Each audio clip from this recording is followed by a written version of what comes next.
Pajak ini sektor utama dalam rangka untuk penentuan fiskal di Jawa Timur. Prediksi Abah tahun ini akan ada rencana kenaikan tarif pajak atau retribusi nggak untuk beberapa? Belum ada. tahun ini belum ada. Saya tidak sependapat, tidak ada di provinsi tidak ada menaikkan pajak karena harus ada aturannya tuh menaikkan pajak itu. Selama tidak ada situasi yang urgent sekali, tidak merekomendasikan. Pokoknya jangan sampai memberatkan masyarakat. Mungkin ditambah dengan cara pembayar bisa dicicil. Cuman ini juga ada risikonya juga. Apa tuh Abah? Risikonya kalau orang ini membaca ini, wah aku nih ngono. Gampang loh. Iya.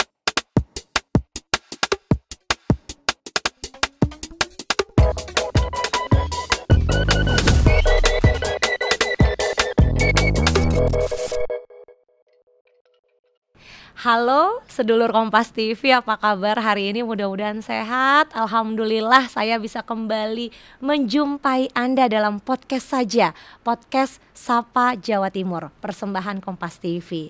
Nah, yang belakangan sedang ramai didiskusikan adalah tentang target PAD pemerintah provinsi, nggak cuma di Jawa Timur, seluruh Indonesia. Yang konon targetnya itu kurang lebih ya sama dari tahun-tahun sebelumnya ya.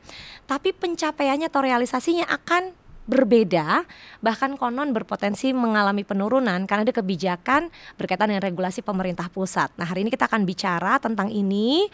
Kita akan bicara bagaimana mengelola pajak untuk bisa tetap membangun Jawa Timur. Dan tentu saya tidak sendiri, saya bersama dengan sosok yang istimewa. Beliau adalah sosok politisi yang berpengalaman sebagai anggota legislatif, usianya sangat matang, pengalaman karir politiknya sudah lebih dari 47 tahun dari fraksi Partai Golkar. Beliau adalah Haji Muhammad Hasan Irsyad, SHMSI, akrab disapa Abah Hasan Irsyad. Assalamualaikum warahmatullahi wabarakatuh. Waalaikumsalam, Mbak. Jadi lebih suka dipanggil Abah Hasan, Abah Irsyad. Kalau tetangga, kolega, teman-teman, Hasan Irsyad. Abah Hasan Irsyad. Irsyad itu bapak saya. Oh, ya. Nama bapak yang melekat. Almarhum bapak ya. Almarhum bapak. Sosok yang menginspirasi bagi Abah dan keluarga. Abah Hasan 75 tahun usia tahun ini atau menuju 76? Ya. 76 tahun. 76 tahun. Abah sudah terjun politik, berkarir di politik sejak tahun 1977. Ya. Abah saya belum lahir waktu itu. Masya Allah. Usia 28 tahun, Abah dilantik sebagai anggota DPRD di Kabupaten Probolinggo. Iya, betul. Itu awal mulanya bagaimana? Abah muda itu apakah memang sudah punya cita-cita terjun politik? Ada latar belakang cerita dari almarhum ayah yang memang juga mungkin berkarir politik sehingga Abah tertarik terjun politik juga. Awal mulanya gimana? Kenapa tertarik politik? Makasih Mbak Putri ya. Saya sebetulnya tahun 75 itu guru agama. Oh, guru agama dulu. Berarti dulu belajarnya agama, sarjana hukum loh. Iya, tapi saya aliyahnya di pondok pesantren. Masya Allah. Pondok pesantren Zainul Hasan Genggong, iya. Saya tahun 75 itu mencoba mengikuti ujian guru agama. Namanya UGA. Ujian guru agama. Tapi alhamdulillah saya lulus. Terus saya ditugasi di salah satu SD di Saunggaling, di Jalan Ki Hasan Genggong di Probolinggo Kota, jurusan Lumajang. Tidak beberapa lama, 1 bulan 2 bulan begitu ya, karena memang situasinya dulu tidak sama dengan sekarang. Tahun 75. Ya, kami tidak kerasan. Itu apa namanya ya, kok gejolaknya karena apa, Abah? Tidak ada gejolak, cuman saya tidak kerasan. Tidak merasa itu sebagai panggilan utama. Kayaknya saya bukan profesi saya di sana. Padahal senang mengajar. Ya senang mengajar, begitu di pondok saya mengajar. Tapi mengajar, ada kekosongan yang dirasakan, ada rasa kosong begitu. Ya karena apa ya? Ya pokoknya tidak sesuai dengan bukan dunia Abah, bukan profesi saya kayaknya. Akhirnya saya aktif di suatu kegiatan organisasi kemasyarakatan, kecuali kalau di mohon maaf di IPNU ya, itu aktif saya. Kemudian di Karang Taruna, kemudian di Pramuka, di desa, di kecamatan aktif. Emang aktif berorganisasi sejak dulu, Saya aktif di sana, terus ditarik oleh kecamatan satu Kecamatan Gending, namanya camatnya itu Imam Sutaji, sekarang almarhum. Ada dulu istilahnya mantri polisi, namanya Pak Raharjo, sekarang sudah almarhum. Pada tahun 75. Masih ingat? Masih. Saya ditarik untuk menjadi kegiatan ya semacam perwakilan pemuda di Gending lah. Waktu itu semua ya aspirasinya kepada pemerintah satu dulu itu. Jadi tidak banyak partai, ada partai sekretaris bergolkar, sekber Golkar, ada PDI, ada P3. Ya, tidak hanya banyak partai. Hanya tiga partai waktu itu. Nah, terus saya oleh Pak Camat Imam Sutaji almarhum ini diikutkan kegiatan kursus di Juanda. Kursus apa, Abah? Nah ini kursus pengkaderan istilahnya. Saya ikut saja. Saya profesi waktu itu ya saya mewakili Karang Taruna dan aktif dalam Pramuka. Karena aktif kepemudaan. Aktif kepemudaan. Saya diikutkan di Juanda, nah yang menatar teman-teman dari seperti Anton Prayitno, ada nama senior, Anton Prayitno. senior. Iya, itu banyak yang natar-natar saya di Juanda. Apa yang dipelajari pada saat pengkaderan? Waktu itu penataran itu wawasan kebangsaan. Ya tidak bukan P4 tapi wawasan kebangsaan. Terus setelah itu pulang saya mensosialisasikan hasil penataran saya di Juanda. Meneruskan ilmu yang diterima. Tiap-tiap desa oleh Pak Camat ditarget ada orang anggota supaya mengikuti, tidak njurus ke partai waktu itu. Hanya kepada wawasan kebangsaan. saja, Meningkatkan rasa nasionalisme. Nah, setelah itu saya ditatar lagi di Chandra Wilwatikta Pandaan. Ya. Nah, mulai dari itu akhir tahun 75 sudah agak mengarah kepada partai. Mengarah ke ada ketertarikan? Ya. Atau karena sosok figur yang waktu itu menatar? Penatar-penatarnya memang kredibel semua. Oke. Memang kredibel semua. Waktu itu juga ada yang menyampaikan ya, waktu itu masih Pak almarhum Pak Said. Itu juga menyampaikan, akhirnya dari beberapa materi itu saya laporkan, ya sudahlah kamu kalau menganu kamu tak jadikan tokoh di sini untuk mewakili 13 kecamatan, 13 desa. Tokoh kepemudaan untuk bisa sosialisasi ke 13 desa, meneruskan apa yang didapat di Juanda dan apa yang didapat di Pandaan. Akhirnya terus saya gitukan, akhirnya saya kok menjadi figur. Nah, tercipta menjadi figur. Sosok yang dikenal. Saya kok sesuai dengan profesi saya, keinginan saya. Passion. Ya, tidak seperti untuk menjadi guru kok tidak tertarik. Tidak berlawanan dengan apa yang dirasakan pada saat itu ya. Dengan idealisme saya kok tidak berlawanan gitu. Terus saya mengalir terus terciptalah seperti itu. Terus saya karena kedengaran tokoh saya, ketokohan saya di kecamatan oleh Pak Imam Sutaji ini disampaikan kepada pimpinan DPRD, namanya Imam Suhadi almarhum. Dan beliau dari fraksi Partai Golkar. Partai Golkar, iya, dari fraksi Golkar. Tapi dia dari ABRI dulu, dari Dadim Probolinggo, tapi pensiun yang dia kemudian jadi beralih politik. Terus saya diorbitkan, saya diajak. Tidak lagi level desa, tidak lagi level kecamatan, bahkan lagi level kabupaten Probolinggo. Ya, terekspos lah nama saya di beberapa kecamatan, 24 kecamatan. Di Kabupaten Probolinggo. Tidak hanya di desa. Itu akhir tahun 75. 75 prosesnya cepat sekali, Abah. Iya. Mulai dari Abah baru diterima sebagai guru agama. Singkat sekali, tidak bertahun-tahun, tidak berbulan, di mingguan. Mingguan. Mohon maaf, mungkin waktu itu jarang pemuda ada yang sosok tampil, yang aktif seperti itu mungkin. Sehingga begitu ada satu dan menonjol, dilihat baik. Ya, bukan satu menonjol, bukan.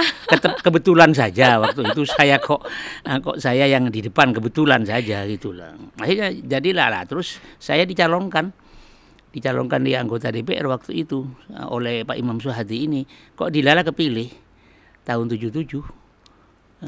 Luar biasa, Abah. Iya. Karena tidak pernah ada cita-cita sebelumnya untuk terjun politik.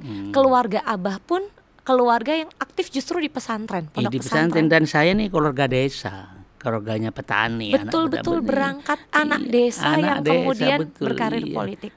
Betul. Jadi tahun 75, 76 saya dicalonkan, diangkat ke tokoh di Pemadak. Saya menjadi ketua pemuda, tokoh pemuda di kabupaten Purbalingga. Ya, akhirnya saya diorbitkan.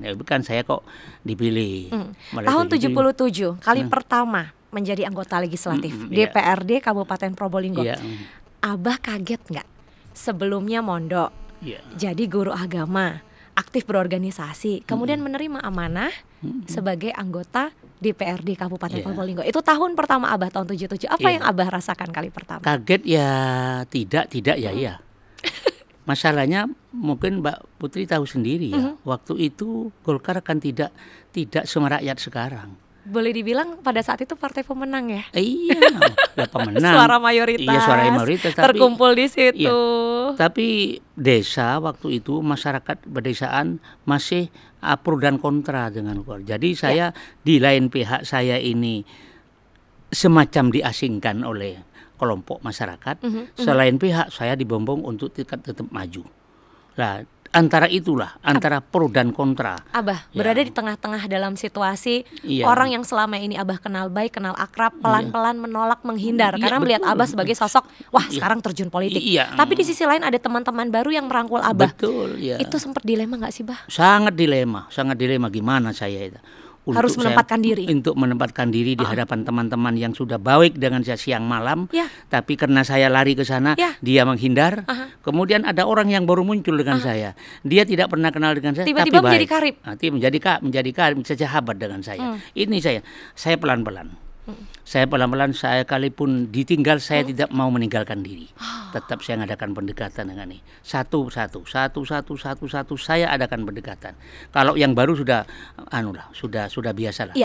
Cuman saya batasi. Teman lama tidak boleh dilepas. Yang baru saya batasi. Saya beritahu jangan terlalu dekat dulu dengan saya. Biasa-biasa saja. Yang penting batin dekat. Tapi yang hilang ini, yang mau hilang saya rangkul. Terus. Apa alasan Abah waktu itu? Apakah karena memang sayang kehilangan kawan lama atau tidak mau kehilangan suara, elektabilitas? Dua-duanya. Dua-duanya. Abah mengakui nggak mau kehilangan kawan, juga nggak mau sampai kawan lama justru nggak memberikan dukungan. DPR itu bukan hasil ujian. Ijazah lengkap, punya uang, punya kendaraan. Tidak dipilih, tidak bisa. Tidak dipilih, tidak bisa. Bagaimanapun suara rakyat. Iya, saya makanya suara takut hilang. Ini teman. Ya sama. Karena ini teman saya juga tokoh-tokoh yang sederajat dengan saya dulu. Tapi tidak mau naik terus ke jenjang politik. Orang-orang yang teman. Akhirnya alhamdulillah pelan-pelan dia menyadari sendiri posisi saya harus dibikin. Dia akhirnya mendukung. Lah dari mendukung tidak mendukung akhirnya mendukung. Ketemulah dengan teman-teman yang baru. Akhirnya dipertemukan, berkenalan dan jadi inilah sejak tahun 77 sampai sekarang saya tidak pernah absen, selalu dipilih oleh masyarakat. Alhamdulillah.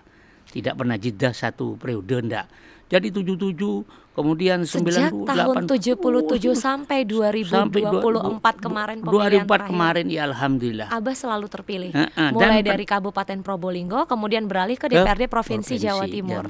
Nah ini signifikan terus suaranya. Dan ternyata orang yang dulu malaikat itu yang tetap jadi yang pendukung yang setia betul dengan saya.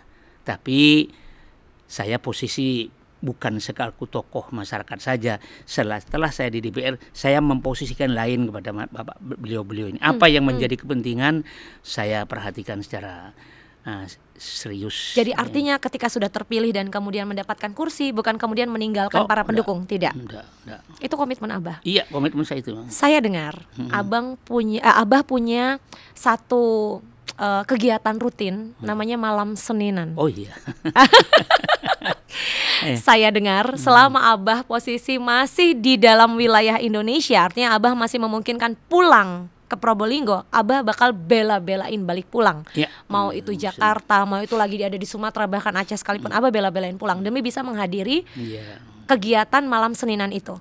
Dan kegiatan itu adalah merupakan pengajian rutin untuk warga. Yang nggak cuma tetangga kanan kiri loh, tapi beberapa desa itu rutin datang anggotanya. Abah, kan butuh biaya buat kegiatan-kegiatan. Namanya ngundang tamu rutin, mengaji bersama. Kenapa, Bah? Dan itu udah berlangsung sejak kapan? Itulah Mbak Putri. Itulah nikmat dan kelebihan Allah. Semua orang berpikir seperti itu.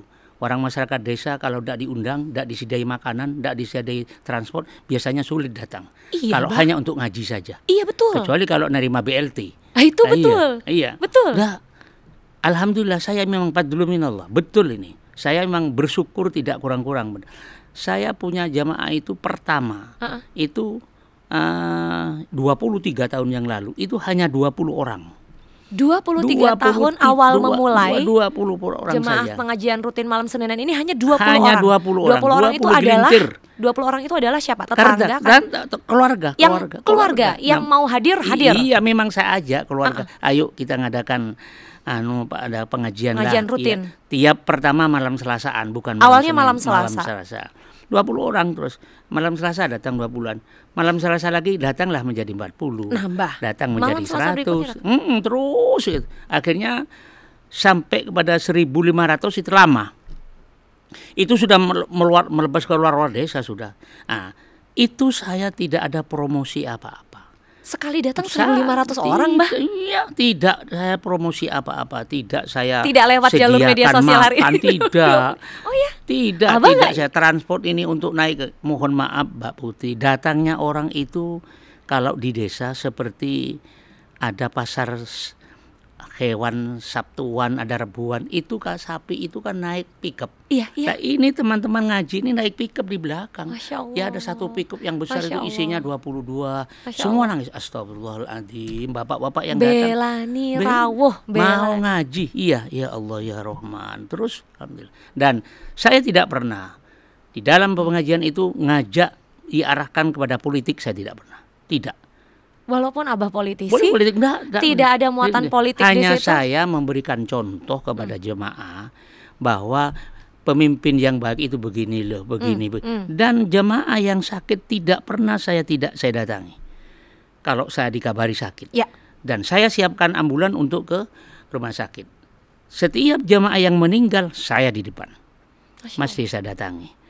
Dan setiap bulan Ramadan zakat saya wajib memberikan zakat kepada fakir miskin jamaah saya kasihkan. Kemudian setiap bulan Ramadan 1 tahun sekali jamaah itu saya kasih seragam. Saya kasih baju seragam. Mulai 23 tahun saya kasih seragam. Itu saja. Saya tidak pernah ngomong ayo ikut saya. Abah, hari ini jumlah jamaah berapa? Pengajian malam Senin itu. Sekarang sudah menurun tidak 7.000 karena setelah Covid turun. Ya. Setelah Covid turun ada sekitar 3.600-an barangkali. Itu banyak sekali Abah.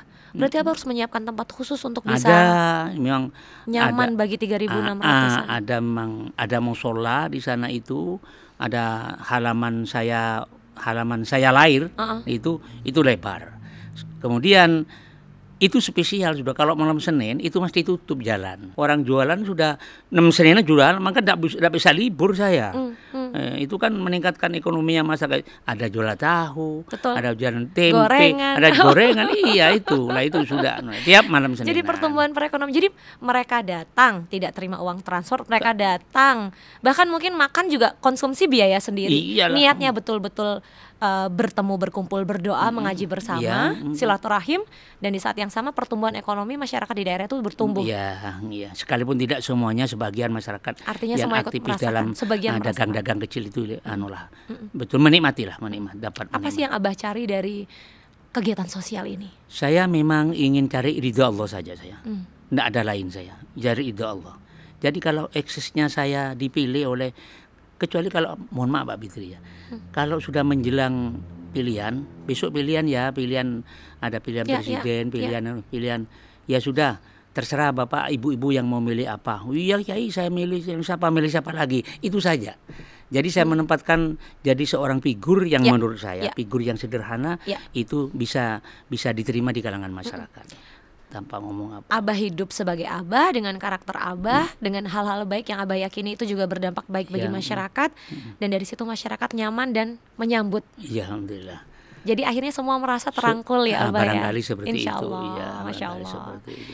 Abah, saya jadi penasaran ya, karena kan sudah dari tahun 1977 sampai ini periode yang saat ini nih. Iya.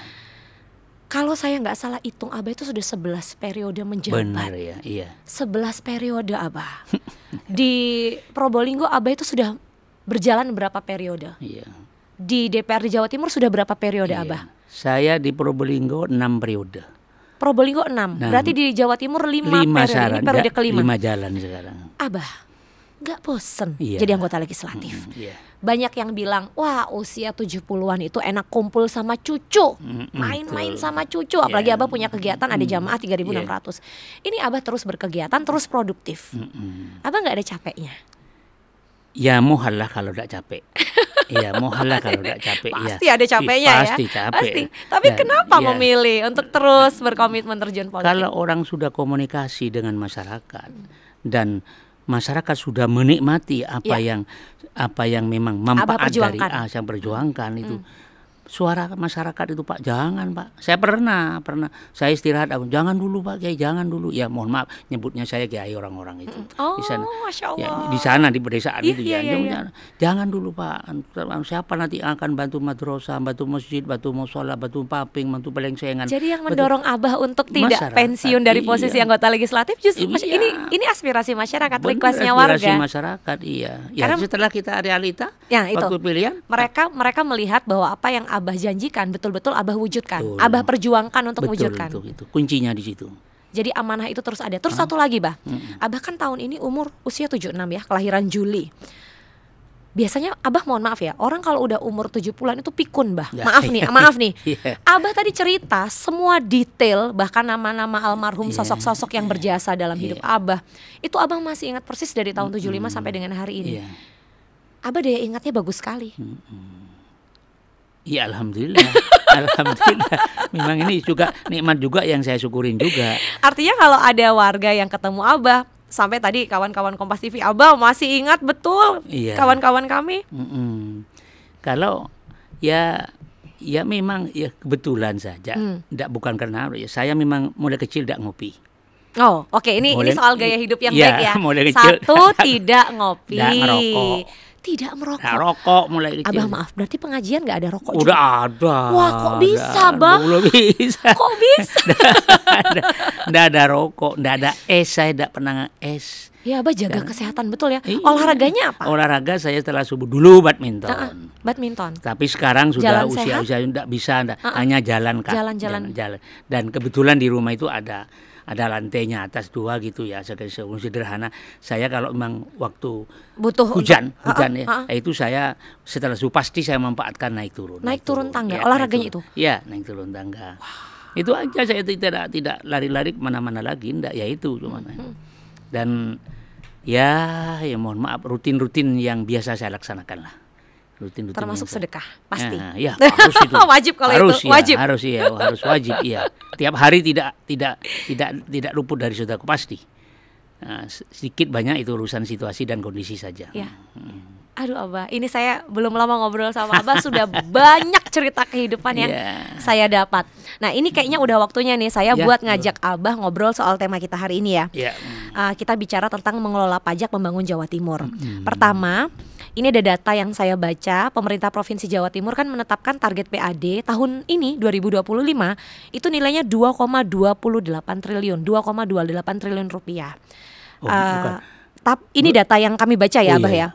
Sementara realisasi PAD tahun 2024 kemarin itu melampaui target. Gitu. Artinya kan sebetulnya pemerintah Provinsi Jawa Timur ini jago ya dalam hal pencapaian itu. Kita bicara kan kerjasama berbagai pihak, nggak cuma eksekutif aja, tapi juga legislatif dan yudikatif. Nah, yang jadi menarik adalah sejak adanya peraturan dari pemerintah pusat. Ini kalau kita bicara pajak itu kan begini, penerimaannya kan bisa dari pajak kendaraan bermotor, kemudian bea balik nama kendaraan bermotor, pajak rokok, retribusi jasa usaha, dan lain-lain dari PAD yang sifatnya sah. Belum lagi faktor-faktor pendukung lain. Tapi ini Bah yang menarik.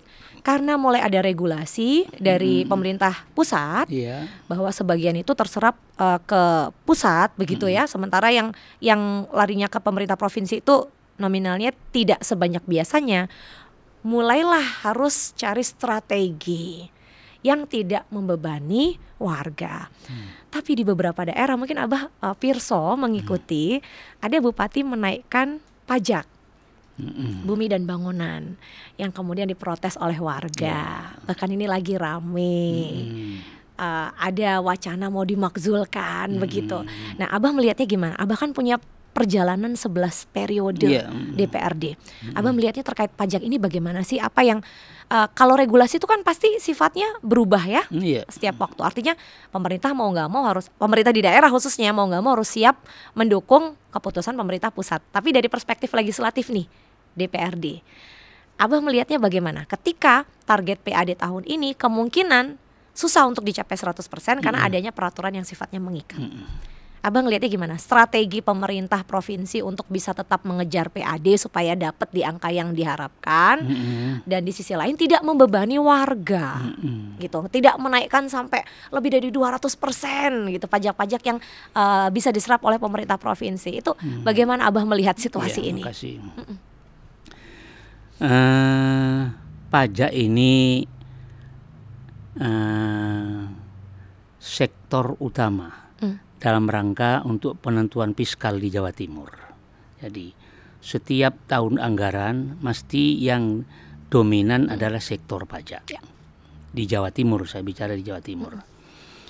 Itu tahun 2024 itu kita memang kita acungi jempol untuk Dispenda Jawa Timur dan aparat-aparat semuanya. Memang melebihi target. Itu sampai pada 35 triliun 120 miliar sekian tahun 2024. Padahal situasinya belum lama lepas dari pandemi ya, Bah ya. Kenapa? Ada dua faktor waktu itu. Yang pertama, karena memang inovasinya cukup baik petugas pajak di provinsi ini. Satu. Inovasi dari sisi sistem, teknologi, semua aspek segalanya ya. Aspek. Nomor dua, masyarakat dengar kabar bahwa akan ada kenaikan pajak yang namanya option, Undang-Undang Nomor 1 Tahun 2022 tentang perimbangan keuangan pusat dan daerah. Ya, betul. Padahal itu tidak seperti itu pengertiannya. Hanya pengertiannya masyarakat saja seperti itu. Jadi masyarakat berlomba-lomba bayar pajak, bayar tanggungan yang belum itu bayar tahun 2024. Itu loh salah satunya. Sehingga naiklah, takut tahun 2025 terjadi akan menjadi beban. Nah itu masyarakat pedesaan seperti itu. Ya. Jadi selain inovasi. Inovasi betul. Betul. Itu akhirnya menjadi target 35 triliun lebih lah, 100 sekian persen dicapai. Nah untuk tahun 2025 ini masyarakat sudah banyak selesai bayar pajaknya pada tahun 2024. Nah, inovasi tetap jalan sehingga tahun 2025 ini tidak lagi menjadi 35 triliun tapi hanya 28 triliun sekian. Nah, yang ditargetkan dari pendapatan asli dari semua, dari APBD-nya dulu tahun 2024 itu pajaknya 19 triliun. Nah, tahun 2004 ini menjadi 12 triliun. 25 ini menjadi 12 triliun. Nah, itu turun. Ya, kenapa? Faktornya tadi itu. Orang sudah tidak bayar lagi, sudah dibayar. Karena sudah dilakukan pada tahun sebelumnya. Itulah. Dua, saya tidak sependapat. Tidak ada di provinsi, tidak ada menaikkan pajak.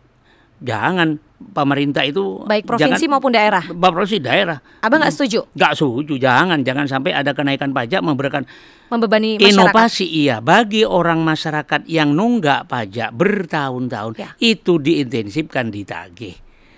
Jangan sampai ada beban pajak lain. Jangan ada beban pajak. Ini saja pemerintah Jawa Timur tidak menaikkan pajak. Ada subsidi ini. Untuk PKB ini sekitar 24% subsidinya. Untuk BPNKB ini 37% subsidinya. Ini banyak masyarakat tidak tahu. Jadi gubernur bahwa pemerintah sudah berupaya untuk mendukung supaya tidak membebani tadi dengan adanya subsidi itu. Dengan adanya ini option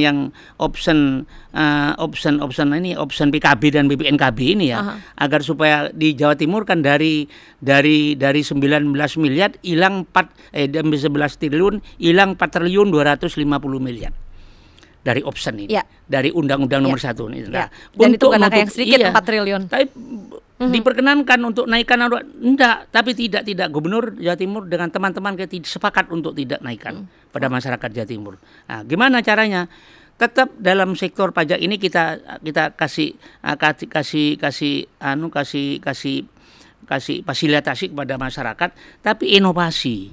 Ya, kita yang tidak bayar pajak. Tahun 2024 ini berapa? Sejak tahun 2000 berapa? Ini dimotivasi kita diberi kelonggaran untuk ada pemutihan istilahnya. Pemutihan, jadi yang dendanya, dosa-dosa di masa lalu, dendanya tidak perlu dibayar. Tidak perlu dibayar. Yang dibayar hanya tanggung jawab utamanya. Saya. Nah, ini motivasilah kepada masyarakat. Akhirnya banyak, bagus.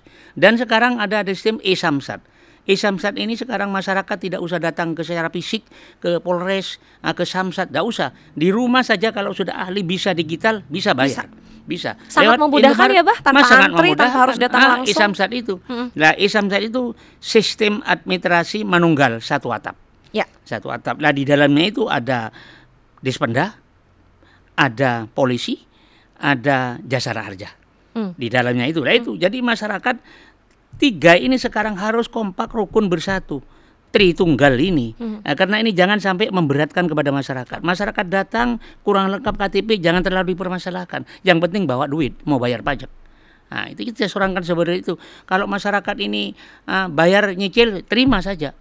Dikasih keterangan bahwa ini tahun ini belum nyicil. Dan jangan dipersulit. Karena kemampuan tiap masyarakat berbeda ya, Pak ya. Tidak semua bisa langsung membayar lunas yang menjadi kewajibannya. Iya. Ini jadi usulan yang sangat menarik ini, sistem pembayaran dengan sistem angsuran. Kita usulkan seperti itu. Tapi inovasi untuk meningkatkan e-Samsat ini sudah berjalan. Nah, kenyataannya sekalipun kita hilang 4 sekian triliun, ternyata beberapa daerah-daerah itu kabupaten kota, 38 kabupaten Jawa Timur, targetnya terpenuhi semua. Dalam rangka pertengahan tahun ini targetnya banyak terpenuhi, ya 50% ke atas lah. Ini. Tapi ada satu kabupaten di Jawa Timur, Jombang. Ada kabar warga protes karena PBB-nya naik sampai 800%. Enggak, itu bukan. Enggak, itu isu? Itu salah perhitungan saja. Salah perhitungan saja. Enggak ada.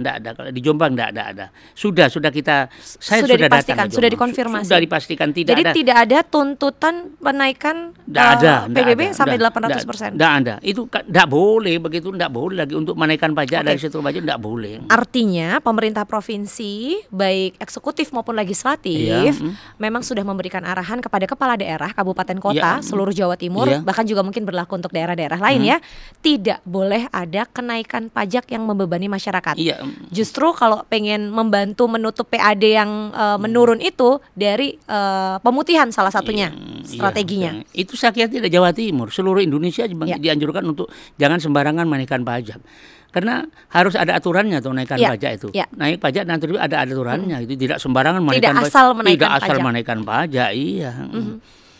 Dan ini salah satu dinamika yang Abah lihat kan 11 periode Abah di DPRD.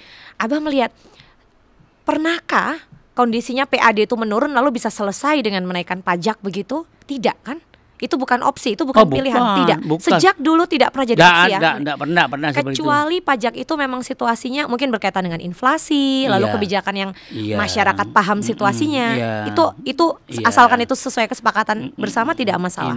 Kecuali Mbak Fitri kecuali memang ada dari pusat, dari birokrasi ketentuan dari pusat, secara pusat. Ada ketentuan bahwa ada sektor pajak baru sekarang, ada pajak option baru, MLB, mineral bukan logam bukan batuan, itu pajak baru.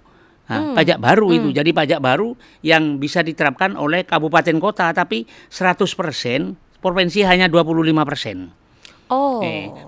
Artinya 75% diserap oleh pusat, 25% yang tidak ikut. Tidak. Itu option pajak yang baru Undang-Undang 1 tahun 2002 ini.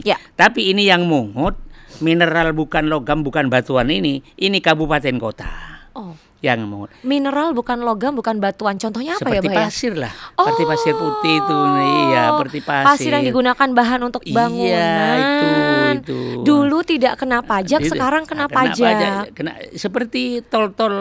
Iya, pembangunan jalan tol gitu ya, infrastruktur. Itu. Nah, itu mineral bukan logam bukan batuan.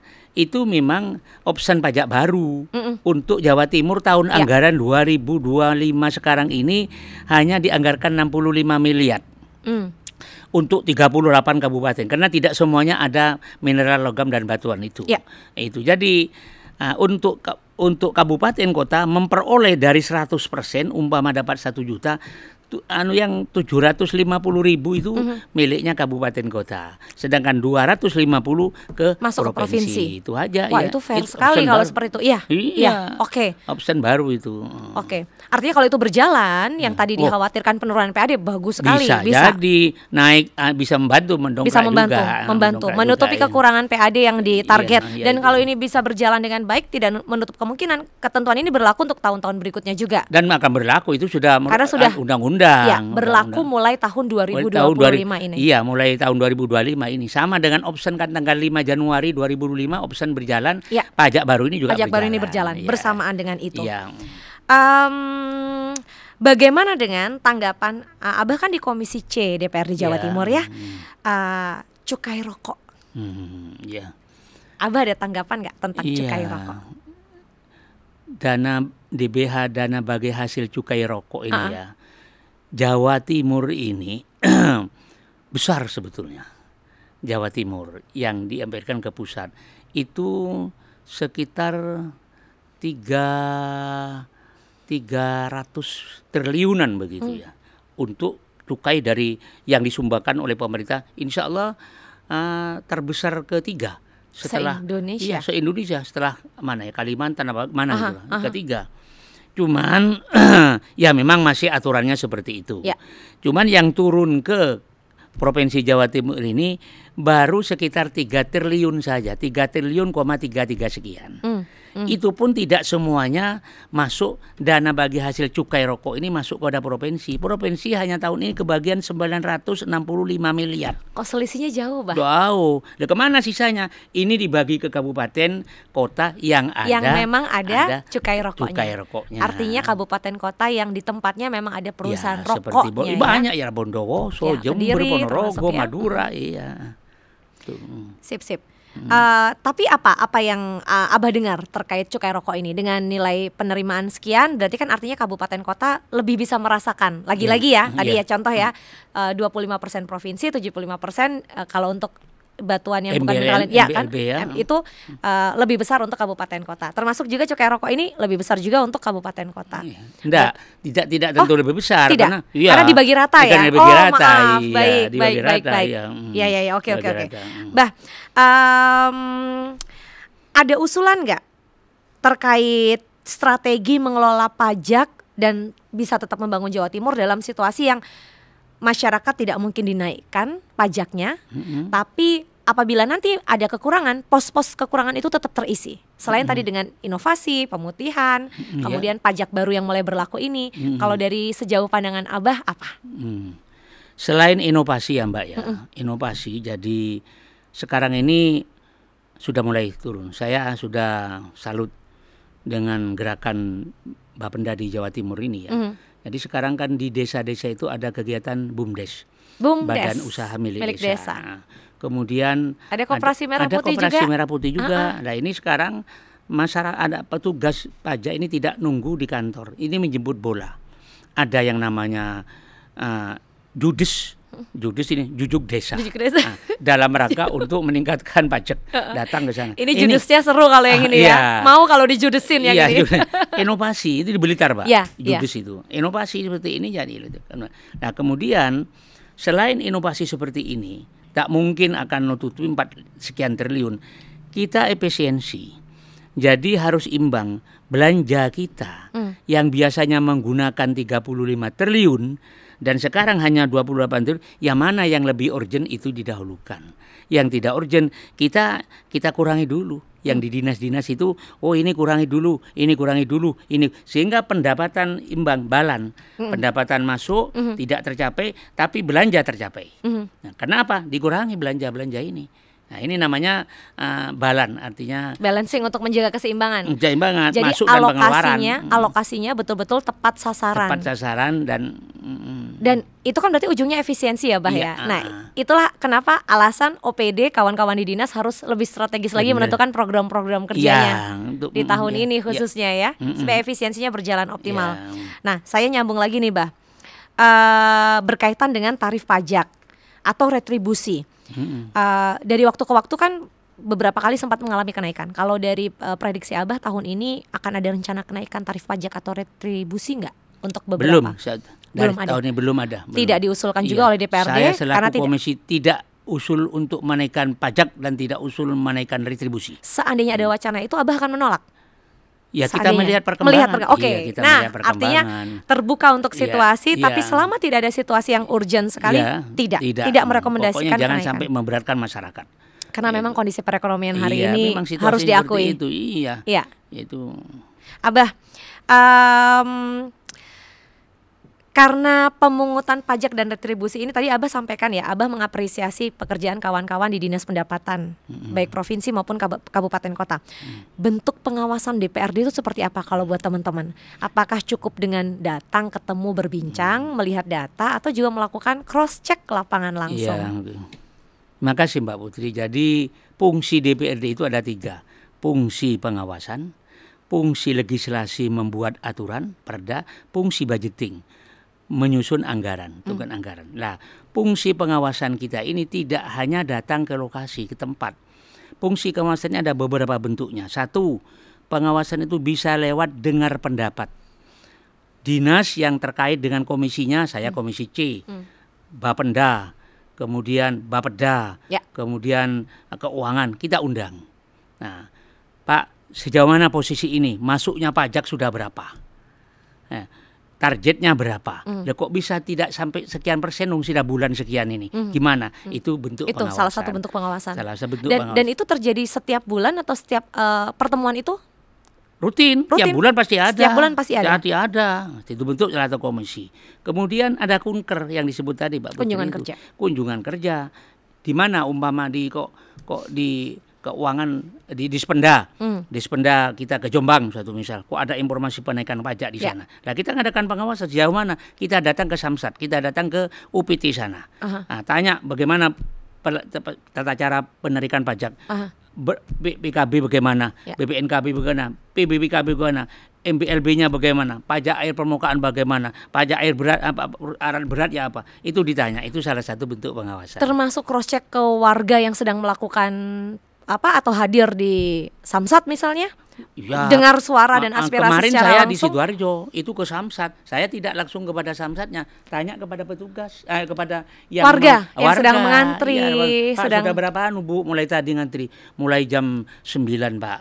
Apa ada kesulitan? Enggak, memang saya datangnya telat, nunggu giliran. Nggak antrian. Langsung, ya bagus ya, itu salah satu bentuk pengawasan. Tanpa Abah memperkenalkan diri sebagai anggota DPRD. Oh, enggak, saya dari enggak. Jadi benar-benar ngobrol. Iya, dengan ibu, dengan bapak-bapak ngobrol. Seolah warga ke warga ngobrol bareng gitu ya, Abah ya. Nah, kemarin menemukan data seorang purnawirawan, dia yang sepeda motornya dipakai anaknya bertahun-tahun, 5 tahun tidak bayar. Bawalah data. Tangkap dengan kita, kenapa Pak? Nggak bisa Pak, katanya ada pemutihan sekarang Pak. Ini Pak, pemutihan itu dendanya. Bapak ini tidak masuk klasifikasi pemutihan itu enjol yang apa itu Pak, dan bagian UMKM ada persyaratan untuk bisa ini Pak. Bapak mengikuti tidak program Pak. pemutihan. Ya karena saya kan suruh bayar 1 juta Pak, 1 tahunnya 200 Pak. Saya 1 juta, saya tidak bawa uang Pak. Ya kebetulan Bapak tidak kebagian ini. Bapak pemutihannya dendanya saja Bapak harus, tapi pokoknya Bapak harus bayar. Ya, itu salah satu temuan. Dari itu Bapak kalau nyicil bisa. Bisa Pak kalau nyicil. Itulah kita diskusikan jalan tengah agar supaya nanti ada program kalau nyicil bisa diterima. Gitu. Tapi untuk saat ini model cicilan pembayaran dengan cara mencicil belum mulai berlaku. Belum mulai berlaku. Dan DPRD mengajukan kepada pemerintah. Sudah mulai kita bicarakan mulai kemarin. Nanti mekanismenya harus bagaimana supaya bagi warga yang memang ingin melakukan pembayaran pajak namun kondisi perekonomian atau keuangannya belum memungkinkan, mereka tetap bisa melakukan kewajibannya dengan sistem angsur atau mencicil. Betul. Iya betul Abah. Nah nih ya udah mulai kebayang nih ya. Artinya DPRD betul-betul hadir buat masyarakat, buat warga yang memang menyalurkan aspirasi. Bah, kami tuh mau kok bayar pajak, tapi nggak bisa kalau langsung, apalagi ini habis nunggak 5 tahun. Ternyata bisa. Apabila nanti yang diajukan oleh DPRD, kawan-kawan legislatif ini diterima, disusun sistemnya oleh pemerintah provinsi dan kabupaten kota. Bah, saya mau tanya lagi ya. Ini satu hal yang juga menarik adalah berkaitan dengan adanya usulan revisi formula cukai rokok. Abah mengikuti update atau kabar terakhirnya Abah? Revisi formula cukai rokok. Belum ya. Nanti kalau misalnya Abah sudah dengar, boleh lain waktu saya tanya terkait ini. Ya. Karena kan kita bicara regulasi, itu sebetulnya kalau ada pengajuan, ini kalau kawan-kawan di DPRD ya, saya tahu setiap isu itu penanganannya akan berbeda-beda, tergantung tingkat permasalahan kompleksitasnya. Tapi idealnya ketika sebuah kebijakan diajukan atau diproses lewat rapat atau sidang paripurna, diskusi dengan berbagai pihak stakeholder, itu idealnya tuh berapa lama sih satu regulasi kemudian dibuat? Ya regulasi itu sebanyak peraturan daerah gitu ya. Itu rata-rata ya sampai kalau ini sedang waktu membahas yang dibutuhkan. Ini sedang dibahas ini peraturan daerah regulasi tentang kode etik dan tata beracara. Bulan saya ketua pansusnya saya. Ini ada targetnya 6 bulan. Jangan lebih dari 6 bulan kalau ini. Ada yang juga pembahasan raperda itu yang misalnya urgent sekali membutuhkan kunker perbandingan sampai 1 tahun. Tapi biasanya rata-rata itu 4 sampai 6 bulan 4 sudah sampai 6 selesai. bulan ya. Tergantung tingkat kompleksitasnya. Ya, kompleksitas. Kalau contoh ini tadi ada usulan model mengangsur, itu kan nanti akan ditambahkan pasal dalam regulasi yang ada atau dia harus disusun aturan baru? Mestinya ya aturan baru nanti itu tidak usah kepada tidak membuat regulasi baru ya. Cukup peraturan gubernur. Nah, itu cukup peraturan sudah gubernur. Bersifat mengikat dan sudah kuat. Perdanya sudah ada tuh. Perdanya cukup peraturan. Hanya di dalam peraturan gubernur cara pembayaran. Kalau sekarang harus cash umpamanya. Nah, sekarang ditambah poin ayat saja atau huruf saja, mungkin ditambah dengan cara pembayar bisa dicicil. Cuman ini juga ada risikonya juga. Apa tuh Abah? Risikonya kalau orang ini membaca ini, wah aku nih ngono gampang iya itu. Iya Bah ya. Iya itu kalau kan misalnya ada konsekuensinya juga. Karena kan sekarang ada sistem Indonesia Satu Data, dari situ kan ketahuan tuh penghasilan warga berapa. Artinya warga yang mampu nggak berhak dapat itu. Sama kayak pemutihan nih programnya. Kan ada kategori yang boleh dapat program pemutihan, boleh mengikuti, ada yang tidak. Nah artinya yang sistem mengangsur juga ada ketentuannya. Contoh kalau petani kan panennya nunggu panen raya, ada uang masuk nunggu beberapa bulan atau setahun sekali gitu. Tapi kalau warga yang memang tiap bulan terima gaji, rasanya akan berbeda ya Bah kondisinya. Itu nanti akan ditambahkan juga dalam usulan supaya tidak disalahgunakan. Takut kalau dibuat kesempatan dalam kesempitan ini. Iya benar, itulah aturan. Kalau ada dilihat peluangnya di mana. Makanya kita lihat juga untung ruginya kalau kita nambah aturan seperti ini ya. Abah ini kan gelarnya sarjana hukum, kemudian MSI ya, Magister Sains ya. Kenapa waktu itu nggak terpikir lanjut MH juga? Saya penasaran. Biasa kalau belajar hukum lanjut hukum. Tidak pikiran saya, yang penting saya sudah mengetahui sedikit dasar tentang masalah hukum. Tapi tidak sampai detail karena saya tidak bercita-cita untuk menjadi pengacara. Tidak untuk menjadi tidak kejaksaan, enggak, saya ingin bermasyarakat ya, dengan masyarakat, sosial. Iya itu. Jadi itu pertanyaan saya. Tidak menjadi impian memang. Dan di usia hari ini, kalau saya boleh tahu ya, ini pertanyaan di luar tema, kita punya waktu sedikit lagi. Apa hal yang pernah Abah lakukan yang Abah paling syukuri dalam hidup karena Abah melakukan hal itu? Satu hal dalam hidup yang Abah paling syukuri, Abah memilih melakukan itu. Artinya bagaimana maksudnya? Satu hal yang pernah Abah lakukan dalam hidup yang Abah merasa sangat bersyukur. Misalnya contoh terjun politik atau menikah dengan istri saya. Nah yang kayak gitu tuh Abah. Satu hal yang Abah sangat syukuri yang pernah Abah lakukan dalam hidup. Saya rutin mohon maaf juga ya. Jadi apa yang memang saya kerjakan ini sejak saya usia barangkali 15 tahun sampai sekarang. Yang penting apa yang saya kerjakan ini istiqomah. Istiqomah. Jadi saya betul, dan saya menyampaikan kepada siapapun, kalau saya tidak mengerjakan, saya tidak berani menyampaikan. Apa yang saya sampaikan kepada anak, apa yang saya sampaikan kepada teman, itu sudah saya kerjakan.